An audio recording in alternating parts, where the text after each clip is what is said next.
The hope is that the parents will take care of them and help them, but that when they're being neglected and denied those basic needs, these episodes on Escaping Polygamy keep getting crazier and crazier. This is insane.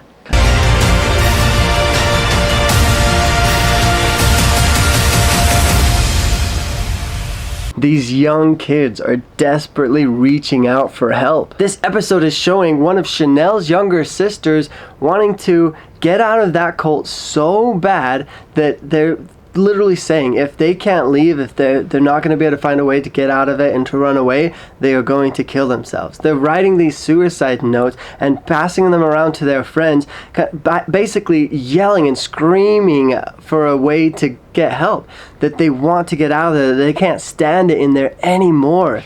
And it just goes to show even these young people are wanting out of it so badly. Hey, what's going on? I don't know what you guys are doing, but I'm going to the police station. We found out our 13-year-old half-sister had passed out suicide notes. I need to leave fast. If I don't leave, I'll be in hell. Please hurry. It's just so sad to me. I don't know how the leaders and the parents of these children don't see how damaging it is and how traumatizing it is for these young kids to grow up in a cult environment that controls them and wants to just brainwash them like crazy. It's so sad. It's like us as human beings have this desire to make our own choices, to discover our passions and what we love and to live a meaningful life, and they're trying so hard to restrict our free agency, to restrict the person that we are deep down, and they're just trying to control us and turn us into this exact replica of what they want us to be. The police acknowledged that they saw signs of physical injury on Rachel and that her father had grabbed and punched her in the jaw and in the back. And the police officer said that he saw scars from cutting on her arms. And when he asked Rachel where she was being bullied, she stated at home. This is a month before she committed suicide.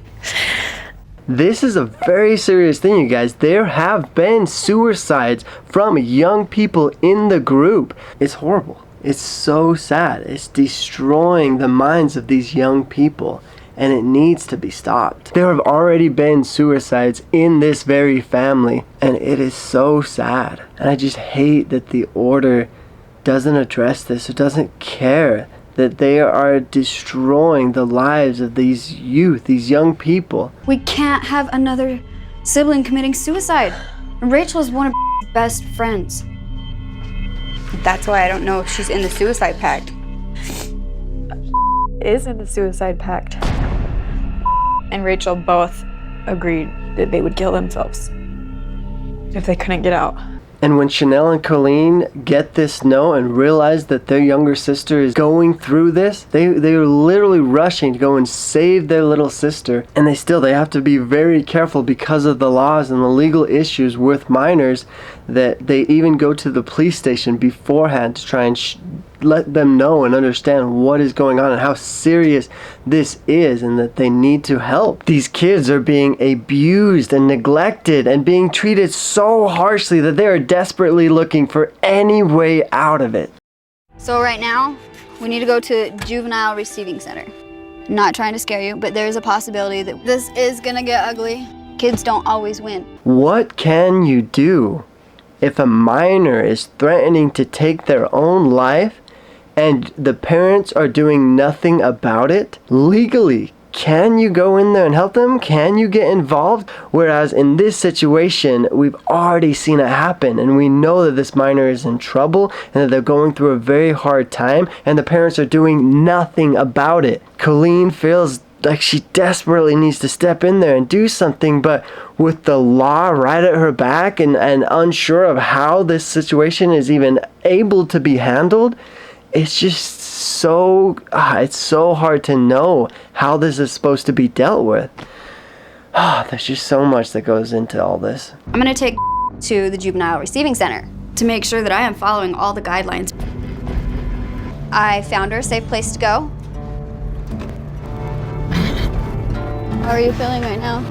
Good, I guess. While I was driving to the safe place, you could see that she felt like she was finally going to get out. She felt free, that this was the beginning of a new life for her. This young girl having to go through all of this, to be traumatized at such a young age. It's so sad to see what these young kids have to go through. Oh my God. After all of that, after everything they went through, help that girl and to get her to a safe place, the police, they end up taking her right back to Daniel. This is insane. They literally just took her right back. I was just thinking that if he's gonna say I don't deserve to be there, then I'm not gonna be there. When she found out she was gonna have to go back home, you could see it in her face. The life had just been drained from her. Taking a look into the lives of these children raised in this cult, can you imagine the morbid and horrible lives that they have to go through? The brainwashing, the isolation, the neglect, the control and manipulation, the trauma and the lack of support that they desperately need at these young developing times of their life. These children just trying to learn how to navigate this world that they are put into. These cult leaders and these parents are putting strict control over these young developing children, making it so much harder for them to make decisions on their own and be creative and independent. It's just really difficult when they're so young that there's not very much that we can do. If they don't understand enough to know that they don't want to be in that environment and to even begin to take those steps to leave, then there's really not much that we can do. The hope is that the parents will take care of them and help them, but that when they are being neglected and denied those basic needs and to properly understand the world that they are navigating, they're putting them inside of these walls, these barriers to keep them inside of there. When the cult leaders and these parents' only goal is to keep them trapped inside of this community, then they're not focusing on or prioritizing on the things that matter and helping them to grow and have these diverse experiences to better understand this life that they're living. And these kids just get trapped in this brainwashing, and just these parents and these people around them just doing whatever they can to keep them trapped in this cult. As sad as this part of this episode is, Chanel and Colleen really do care for their siblings and wants to be there for them and help them to understand that what they are in is not all that there is to life. That they have choices and they do have a say and their voice can be heard. And that they will do whatever they can to help them. I love that. That's so sweet. So Priscilla just escaped and she's a minor. I think I'm going to have to separate this and put all of the things about Chanel and Colleen's sister in maybe the beginning and then Priscilla's part at the end. Just because I feel like it's just so different, you know? It's like this is a high intensity, high risk situation with Chanel's little sister. And then Priscilla, it's just, you know, the joyful, successful, awesome side of someone leaving and getting their first job on the outside and how nerve-wracking it can be, but how awesome it is for her to be able to make that step and to grow and to learn how to interact with these new people that she's meeting. Priscilla is doing such a good job. She's so brave. I mean, it is so hard for someone to just leave and that soon go and start telling people that she's potentially going to work with her story. She tells them her story and she's open about it and she is getting used to openly communicating that and sharing that story and learning how to interact with these outsiders and just getting used to all of that. It's so cool to see her be able to succeed at that. I love it. It's such a great story. Did you ever go to the doctor? No? So have you had any shots, like vaccinations? No. Really? Yeah, my family doesn't believe in those.